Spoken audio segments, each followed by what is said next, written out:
Zephyr is a card that I think its stock went up 1,000,000%. Hey, what's up guys? It's Terry from True Champion Gaming coming at you with an updated DOA list for FTC meta. This is a crowd favorite. It's one that is near and dear to a lot of our hearts over here, and that is going to be Wind Lorraine. But unlike our ally beats list that we played most of last meta, this list is going to be an Onsole. And I kind of built it more into a hybrid, and it did really well for me. I took this to our pretty competitive locals and was able to go 4-0 and take first place with it. The list is still very strong. Onsole is still a crazy strong card. Ascension is ban-worthy to some people, and I might be one of those. But moving forward, let's just jump into it and talk a little bit more. So we do know it's Wind. We've got our Lorraine Wandering Warrior.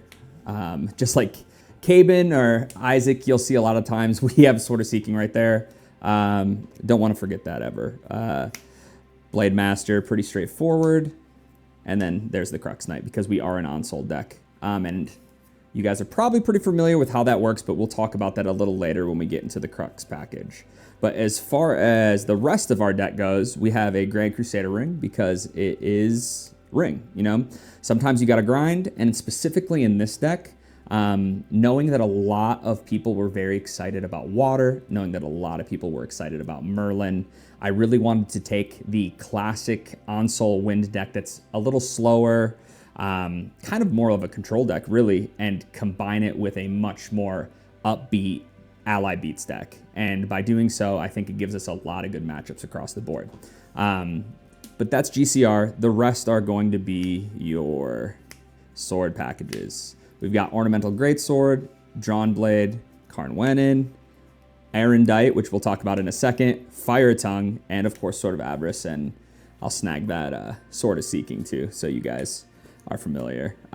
Sword of Avarice, obviously the bread and butter, lets us draw tons of cards when we need to pop off, when we need to catch back up if we had to play a little bit slower. The card really is busted, and getting to draw so many cards, sometimes it feels a little unbalanced, but it's also a lot of fun to do.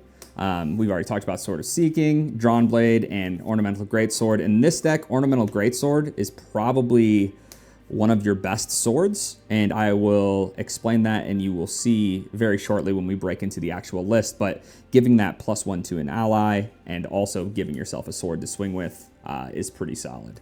Carnwenin, you guys know it. It comes out with Ascensions sometimes. Most of the time it's coming out with Onsole, and it's that big 3 damage sword.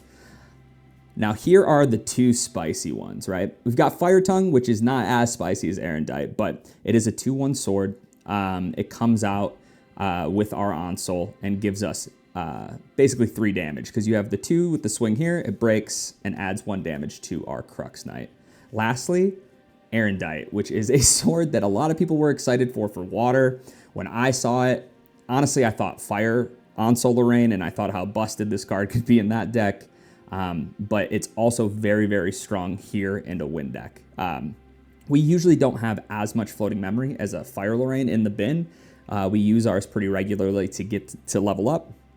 But even just getting 1 or 2 late game, if you're really grinding, it becomes a 5 damage sword and it lets you hit for a lot of damage. So sometimes you can push Onsole for 20+ damage, and it's pretty exciting. So let's just bounce right into the deck, and I'm gonna start with the floating memory. So we've got Favorable Winds. You guys are pretty familiar with that guy. I don't have to talk much. Protects our guys, lets us stay in the fight if we're defending, keeps your guys just healthy when they need to be. Reclaim lets us do some fun combat tricks or just get more floating memory in the bin. Savage Slash helps with removal early. It's also just a really solid floating memory option in any Lorraine deck. We can use it all the time. Once we're a warrior, it's just floating memory, and you never know when you can utilize this with a sword to kill a pesky ally. Some of the new floating memory we've got Gentle Respite. We started to really dive into a little bit here at True Champion Gaming because, I mean, getting to put floating memory into your bin while also getting a card into your memory, sometimes obviously, is very, very strong. Getting our influence down is where it really becomes a little bit of a shaky situation. I'd say a lot of the times it's pretty easy to pull off. The only issue is when you play against decks that can do a lot of things at fast speed on your turn, and if you are going to be going down only one influence, sometimes even two, they can cast things at fast speed, get ahead of you, and end up not giving you that extra card. And then you just paid 3 basically to put a floating memory in the bin. Stalwart Shieldmate is a ally that I'm really excited about. It has the taunt mechanic, which we know in Hearthstone is very powerful, in other games as well. Making things attack it when they do attack is pretty strong, and the fact that it's floating memory on top of that is very, very good. So she's not great at beating down, which is something that we like to do in this deck, but she does protect our Phalanx Captains, our ASIM Protectors, and those are things that we'll talk about here very shortly. And then lastly, we also have Swift Recruit, which I don't think I need to talk about him much. He is just probably one of the best value 1/2 for 2 creatures in the entire game. Let's knock out some of the green spells in the green package here. We are playing only 3 Veiling Breeze currently in this list. And mostly that's just because we don't really know what the meta is yet. We don't know how fast it's going to be. Is there going to be a lot of Rye that we need to protect ourselves from? Is there going to be a lot of Onsol? Where does Veiling Breeze fit? It's always powerful. This card won me multiple games, so I could definitely see the argument of going up to 4. For now, I'm sticking with 3. It did do the job for me, and you'll see why 3-ofs actually work pretty well in this list, and we'll get to that really soon. Zephyr is a card that I think its stock went up 1,000,000% in this format, in this set. There is so much going on, and having answers to allies and regalia at fast speed is something that you cannot put on the back burner. This card can get you out of so many situations, offensively and defensively. You can use it defensively to defend an ally or a regalia that you have if they try to do something to it, but mostly you can do some really cool stuff, deal with things on their board at the end of their turn and make it disappear until the end of your turn, which just completely gets it out of the way for the rest of that, and then you can, have your way with them on your turn. And also just having something that has so much utility, just for 2, fast speed, you can't really beat it. I do play 2 Hurricane Sweeps in this list. I knew there was going to be a lot of excitement over some fast, low to the ground, tamer decks, assassin decks. Hurricane Sweep in this deck is pretty solid. It's just like any Lorraine, having that cleave ability, being able to draw a bunch of cards when you hit level 2. It's still a very strong combo, and it does come up. It came up. I played against a Wind Xander aggro list that was pretty exciting, and this card definitely won me games there. Now, this is the package that I'm really excited about, and honestly, I would probably go up in Fairy Whispers here. Fairy Whispers was one of my favorite cards in last set. Glimpsing is something that is undervalued in this game every day by most players. Being able to make your deck more consistent, to get rid of cards that you would have drawn, in a game that doesn't have a lot of card draw, glimpsing is incredibly powerful. And that is why I know here at TCG, we've really been testing Fractal of Insight. Fractal of Insight is probably become my favorite card in this entire set. I really felt the power of it at locals in this tournament and playing.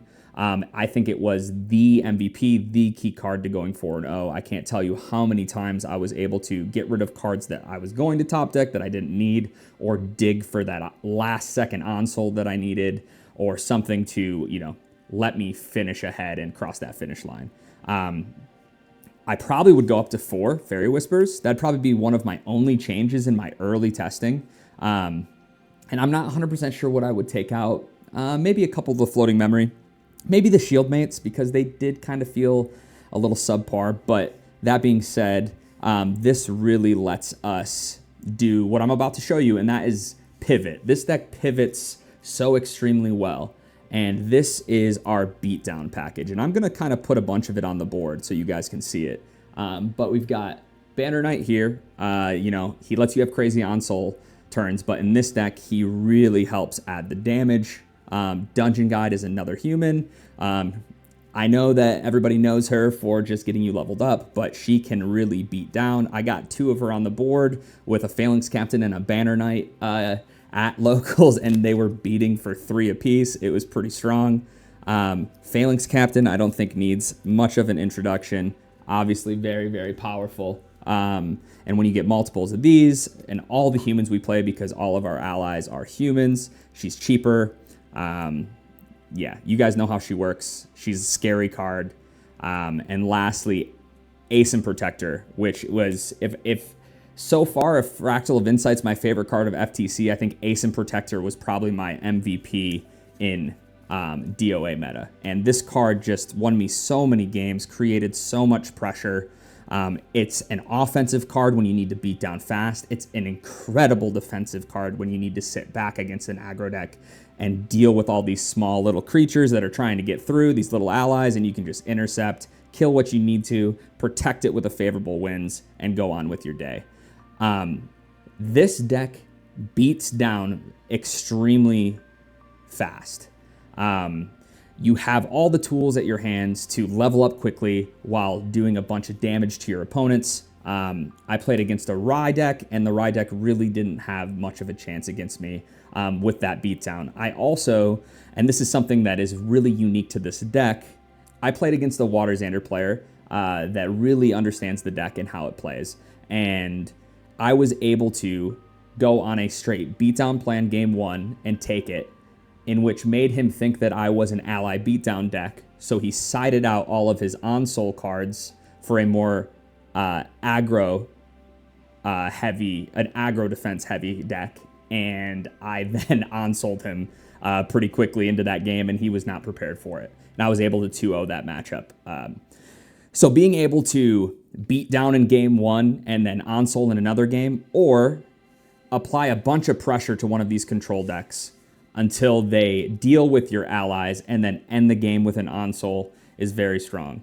Lastly, I'm not going to talk about it too much. You guys understand how this package works. I only play 3 Cruxites because we do have a lot of beatdown in this deck.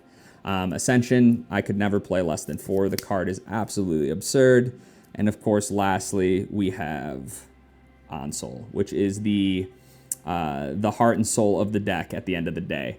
When everything else, when all hope is lost and you think that you can't pull it off, on-soul lets you do some very, very crazy things. I actually had to play against Cabin in one of the rounds towards the end when we were both undefeated, and being able to on-soul, deal with a board, put some damage on, protect yourself with cards like Veiling Breeze, and then bring back on-soul with Cruxites or dig with the Glimpsing to find another on-soul and deal with that. I was able to take that down in an awesome, awesome match that we played.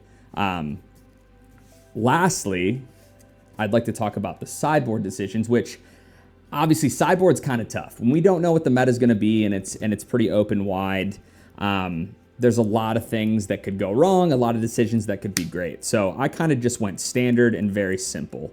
And that being said, I played Prismatic Edge out of the side, which if you've never played it, this card is absolutely insane.